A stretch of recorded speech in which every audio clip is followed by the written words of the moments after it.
Hello everyone. We've gone over the syllabus in another video, the course syllabus, but there's also an institutional syllabus which applies to all CWI classes. And with any luck you get to see this only once. It's kind of boring. I apologize for that in advance, but it's important, and so you should see it at least once. Some professors go through it the first day of every single class, so you might see it again. It does have a table of contents. I'm going to skip over it and go right to the heart of the matter. You'll recognize this paragraph. This is the same thing that shows up in the regular course syllabus. It says this syllabus is also a contract for the course. And so these rules do apply to you for every course you take. There's some information. Here are some student services. One Stop is very, very important. They have 3 different locations. One Stop is where you can get information on your courses, on your financial aid, on all kinds of things. It's not a perfect system. Sometimes the lines seem long, and sometimes you won't have the right paperwork because you didn't know. But let me tell you, it's better than what I've seen at other colleges and universities where you might have to go from building to building to building to get your questions answered. Don't be a stranger at One Stop. In particular for academic advising, you should visit your advisor, and by this I mean sit down with your advisor at least once a semester to make sure you are taking the proper courses. Student disability services. For some of you, this might be the most important thing we go over in this little video. If you were in high school and had an IEP or another accommodation form, I can't think of the name of it now, but they're easy to get. The high school counselors, the grade school counselors typically run down the hallway waving the forms in the air because they want to make sure you are signed up. We also want to make sure you are signed up, but you're adults now, and so we will not chase you, we will not ask you, we're not allowed to suggest to you. But you should know if you have some sort of condition which needs an accommodation. There's nothing wrong with having a disability. I myself have a disability and I have an accommodation.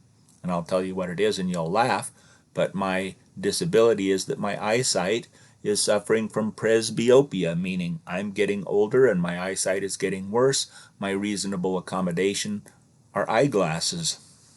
And if I did not have those eyeglasses, I would not be able to be a student. I would not be able to succeed in college. You might have other situations, medical things, psychological things, all sorts of things that could possibly interfere with your ability to succeed as a student. And I urge you, I cajole you, I beg, I plead, please go see Heather Grayson. This is something you have to do ahead of time. You can't take tests and blow them and then come back and say, oh, actually I'm ADHD, can I retake the test? No, if you are ADHD, if you have all kinds of things, that's just one of them. There's a long list. If you're hard of hearing, if you're vision impaired, all kinds of situations. If you are pregnant, if you are walking with a cane, it can qualify and get you accommodations. So the important thing is they are not retroactive. You have to get them ahead of time. So don't put it off if you think you need. Go talk to Heather. She's very, very, very nice.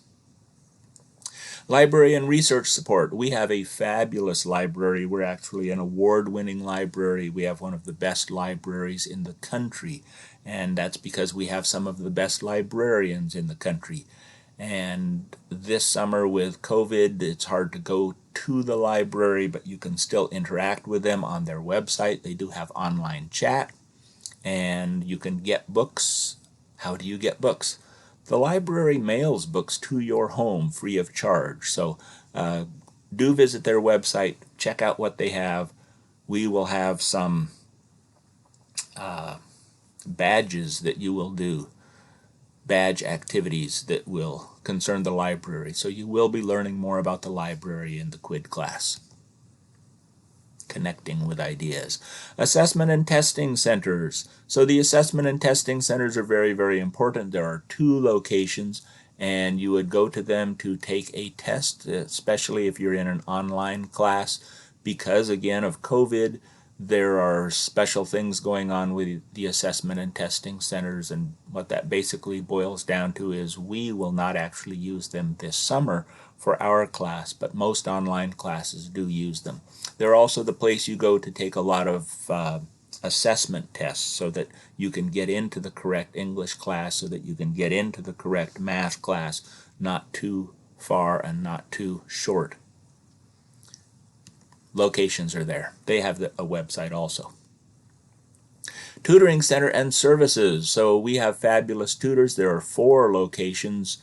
Most students in academics either go to 1304 in Ada County or room 209 in NCAB over in Canyon County. The tutors are fabulous people. They are very eager to help you. This summer, of course, they're closed, but they do have online tutoring, and there's a website, there's a link in Blackboard that you can go to, and I encourage you to do that. The Writing Center is part of the Tutoring Center, and these are the people who will help you write your papers. They won't edit them, but they'll do everything else except that. So if you're worried about commas, that's not who you want to talk to. Study groups are great. Read each other's papers and help each other out. I encourage that. But they will help you brainstorm, they'll help you revise, they'll help you draft, they'll help you polish, they'll do all sorts of things. Everything except plain old proofreading. Counseling services. So sometimes things just get kind of bad. Stress can hit you, and it can hit you hard, and you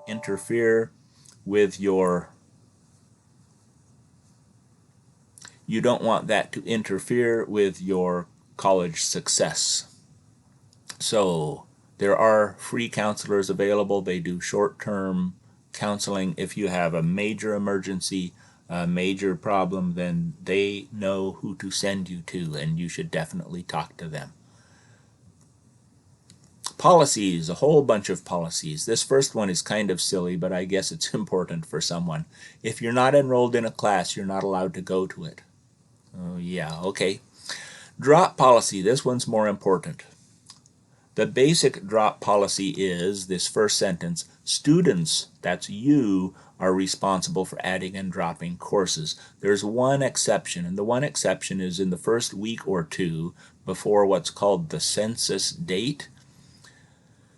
You must go to class, you must do something in the class, you must do an academically related activity, which could mean showing up and having your name called.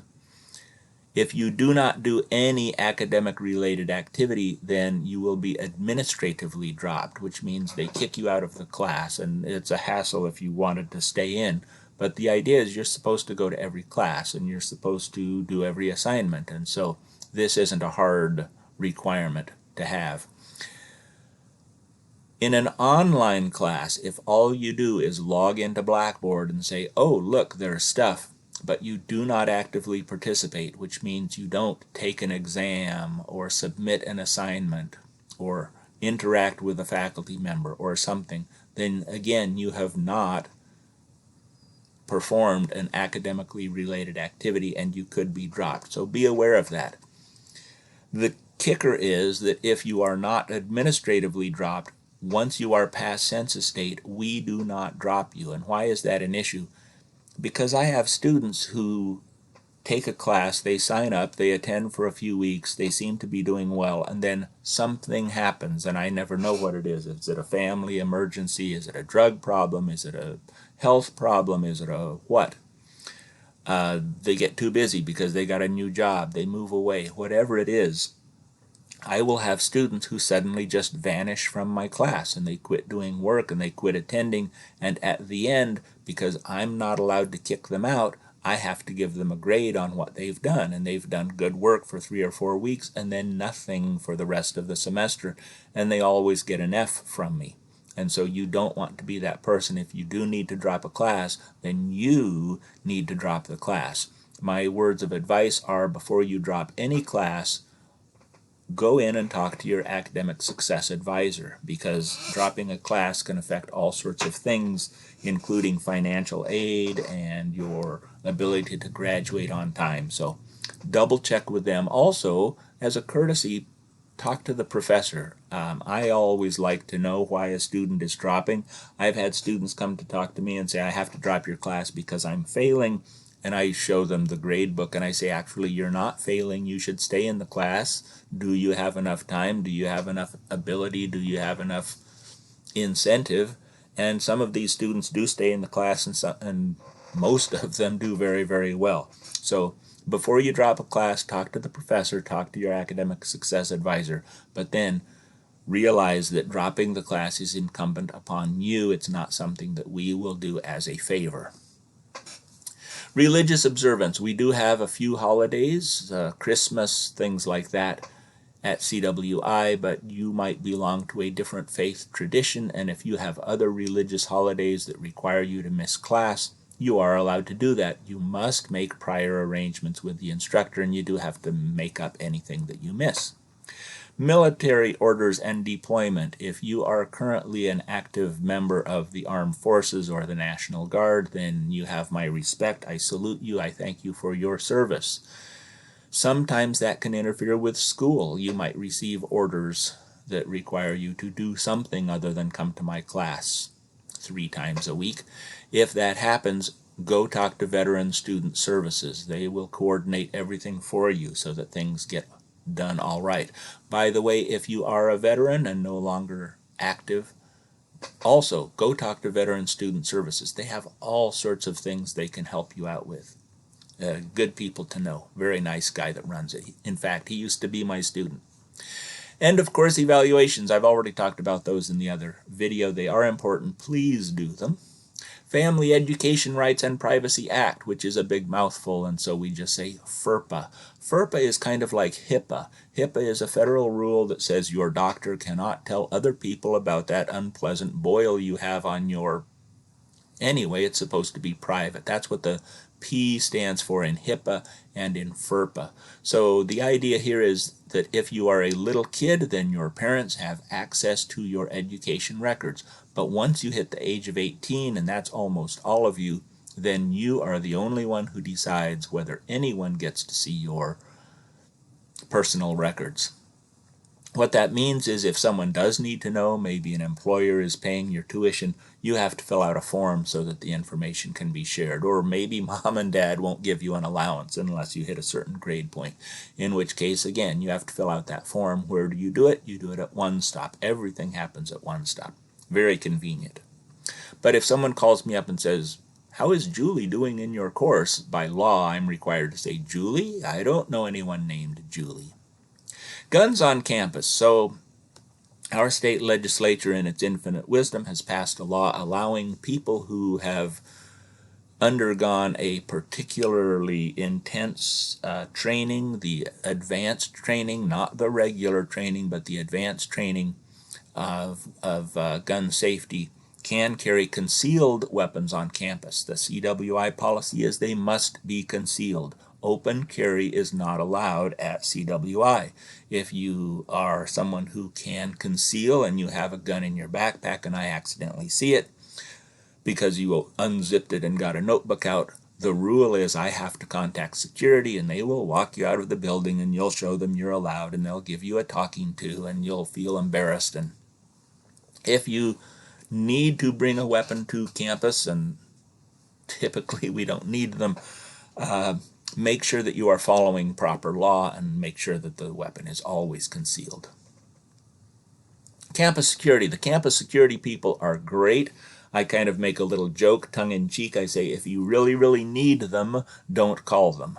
And the reason I say that is, in a real emergency, you want emergency crews to come. So if there is a fire, if there's a medical emergency in a classroom, you have a cell phone. You can dial 911 before you can get down the hall and talk to the security people. Once you have called 911 and activated the safety personnel, then please do walk down the hall and let campus security know that there is a real emergency ongoing and let them know who you've called and who is coming. Security guards are in most of our buildings. They're very, very nice people. I've said in another place that you should ask their names. You should greet them by name when you come in the building. They appreciate that. CWI alerts. You all have cell phones. Please do sign up for this. In the best situation, you get an alert saying, gosh, there's lots of snow. Why don't you skip school today? And in the worst situation, there's actually some sort of emergency. I'm also a member of the BSU alerts, and I've gotten alerts for bank robbers and rapists and flooding and all kinds of things. I've never had that for CWI, but you should sign up for alerts. It's important. You might want to know things. The emergency handbook. There's an emergency handbook online. There's also one hanging in each classroom, and I encourage you to have a quick look at it. Accident incident reports. This is a federal law that says that we're supposed to keep track of everything that ever happens, and you can go online and access it if you would like to. Title IX, so this is also very, very important. Title IX prohibits discrimination, and there are all sorts of ways that you might be discriminated against. There's a list here. I don't see the list, but typical things are your gender, your religion, your national origin, your sexual orientation, all sorts of things like this. And if you feel that you are being discriminated against, you want to talk to this fellow, Ryan Herring. He is very, very good at his job. He escalates things wicked fast, and you will get proper treatment if you talk to Ryan. I'll talk about my own self. I am not prejudiced. If you come to every one of my classes, and if you do all the homework that I assign, then I like you, and I don't care what color you are, or what kinds of equipment you have, or where you come from, or whether you speak with an accent, or whatever it is, how you pray, how you don't pray. That's my own policy is, I like people who come to my class and do the work, and I'm pretty much oblivious to all of those other things. Expectant parents. So we talked about disabilities and accommodations. The most common short-term disability is pregnant women. And this, by the way, is the only accommodation that can be retroactive. And that would only be if, well, you didn't know you were pregnant and you were missing some coursework because of it. But again, if you are pregnant, please do talk to Heather Grace. And I've had students who were confined to bed, and they did very well in my classes, even though they never ever came, because they talked to Heather and we worked things out. So if you're pregnant or may be pregnant, talk to Heather. Technology, several sections here. Email. Email is important. You do have a CWI email account. You should check your email every day, because you will get things from me occasionally and other professors occasionally, and from the college probably more often, and these are important. You don't want to miss things. You don't want things to fall through the cracks. You also want to use email, your CWI email, when writing a professor. The reason is that if you use some other account, we don't know for sure that it's you. But in theory, at least, if you're writing from your CWI email account, then we know you are the student. And why is this important? Because of the FERPA law that we just talked about. Blackboard, you've seen videos and learned things about Blackboard. Blackboard is the course shell that all courses use, not only the online courses, but every course. If you need to see a syllabus, if you need to find the instructor's contact info, if you want to find your current grade, usually Blackboard is the place you go. Personal technical skills, these were also mentioned in the other syllabus. You need to be able to use a browser, you need to be able to create basic work products that you can hand in, and you need to be able to watch videos like this one. Hardware and software requirements. So this annoys some students. It can be dismaying to be told that you must have daily access to a computer. And you're thinking, well, I don't have enough money to buy a computer. You actually do have daily access to a computer. There are computers on campus. We have computer labs. And there usually isn't much of a line for these. besides the computer labs and just the open areas where there are computers, there are also computers in the tutoring centers, which I mentioned before. So those are places you can go.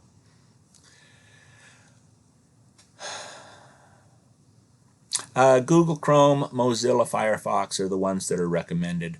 I always make this joke. I tell students that actually the best browsers